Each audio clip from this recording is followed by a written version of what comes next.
பிரசன்னம் உங்களை நடத்தட்டும். ஏலிமின் ஜீவ நீரூற்று வழியாக இந்த காலவெளை சந்திக்கிறேன். வேதம் சொல்லுது, நான் சகலத்தையும் புதிதாக மாற்றுகிறேன் சொன்ன தேவனுடைய வார்த்தையின் அடிப்படையில் இந்த காலவெளவோடு சந்திப்பேனாக. வெளிப்படுத்தல் 21:5 சொல்லுது சிங்காசனத்தின் மேல் வீற்றிருந்தவர், இதோ நான் சகலத்தையும் புதிதாக்குகிறேன் சொன்ன வார்த்தை உண்மையாக இருக்கிறது. அப்ப புதிதாக்குற தேவன் எவத்தை புதிதாக்குவார் சொன்னால், ஒரு புதிய இதயத்தை தேவன் நமக்கு கொடுப்பாராக. சங்கீதம் 51:10 சொல்லுது தேவனே சுத்த இருதயத்தை என்னிலே சிருஷ்டியும் ஆண்டவரே. புதிய ஆவியை தேவன் கொடுப்பாராக. எசேக்கியேல் 11:19 சொல்லுது அவர் கட்டளையிட்டதன்படி அந்த நியாயங்களின்படி நான் செய்ய அவர்கள் உள்ளத்திலே புதிய ஆவியை அவர்களுக்கு அருளுவேன் சொன்ன வார்த்தையின்படி புதிய ஆவியை தேவன் கொடுப்பாராக.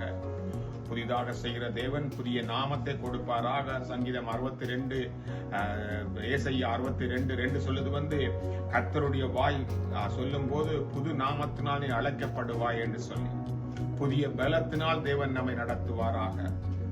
ஏசாயா 40:31 சொல்லுது கர்த்தருக்கு காத்திருக்கிறவர்களே நீங்கள் புது பலன் அடைவீர்கள். புதிய நாவு. ஏசாயா 6:7 சொல்லுது புதிய நாவு அங்கே அவர்களுக்கு கொடுக்கப்பட்டது. அக்னியினால தொடப்பட்டு அங்கே இருந்த அசுத்தங்கள் நீக்கப்பட்டு புதிய நாவு கொடுக்கப்பட்டது. புதிய சந்தோஷம். ரோமர் 14:17 சொல்லுது தேவனுடைய ராஜ்யம் புசிப்பும் குடிப்பும் அல்ல, அங்கே நீதியும் சமாதானம் பரிசுத்த ஆவியினால் உண்டாகும் சந்தோஷமா இருக்கிறது. புதிய கனிகளை. உன்னத பாட்டு 7:13 சொல்லுது அங்கே புதிய கனிகளை கொடுத்து கர்த்தர் கிருபையாக நடத்துவாராக.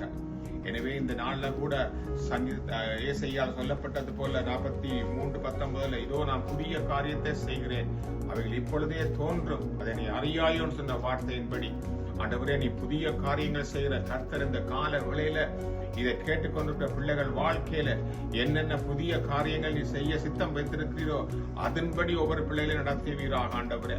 தகப்பனே உம்முடைய கரம் ஒவ்வொரு இடத்திலையும் நீங்க கேட்டுக்கொண்டிருக்கிற பிள்ளைகள் வாழ்க்கையில கடந்து வருவதாக, குறைகள் விலகுவதாக, வியாதிகள் விலகுவதாக. என் தகப்பனே ஆண்டவரே இந்த பிள்ளையோட தேவைகள் சந்திக்கப்படுவதாக, கவலை கஷ்டங்கள் நீங்குவதாக, ஒரு பெரிதான சமாதானம் ஒவ்வொரு பிள்ளைகளை நிரப்பும்படியா நான் ஜெபிக்கிறேன். இந்த காலவேளைக்கு நன்றி. என் கர்த்தர் செய்த காரியங்கள் புதிதாக மாற்றுவீராக. இயேசுவின் நாமத்தில் ஜெபிக்கிறோம் பரமபிதாவே. ஆமென்.